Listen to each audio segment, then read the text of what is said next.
1 रुपया है मेरे पास, 1 रुपए में क्या मिलता है? आपका जवाब होगा कुछ नहीं मिलता है। लेकिन अगर सैया भय कोतवाल तो डर काहे का। भागलपुर में एक बहुत बड़ा प्लांट लगा बिजली का, जिसको अडानी पावर द्वारा लगवाया गया। सरकार हम लोगों उसको बुड़बक बना के जमीन ले लिया है और नहीं उसमें कोई रुपया दिया है, जो कि 8,40,000 19 लाख सब रेट सरकार का ही है।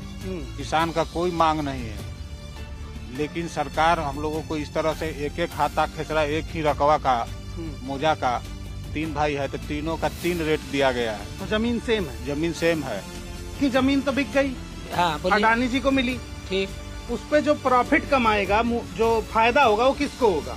वो अडानी को होगा, तो हमको थोड़े होगा। आप तो जमीन से बेघर हो गए। हम बेघर हो गए। जिसका पीएम के यहाँ से भी हम लोग को चिट्ठी आया था, उसमें भी भूअर्जन पदाधिकारी लिख के दिए हैं कि हम 2 रेट से जमीन लिए हैं।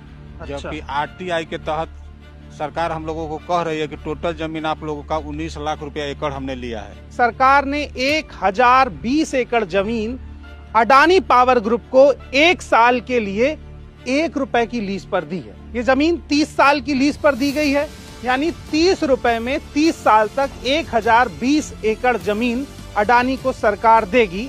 उस पर पावर प्लांट लगेगा, बिजली बनेगी और वो बिजली इन गांवों को फिर से बेची जाएगी। और जाहिर सी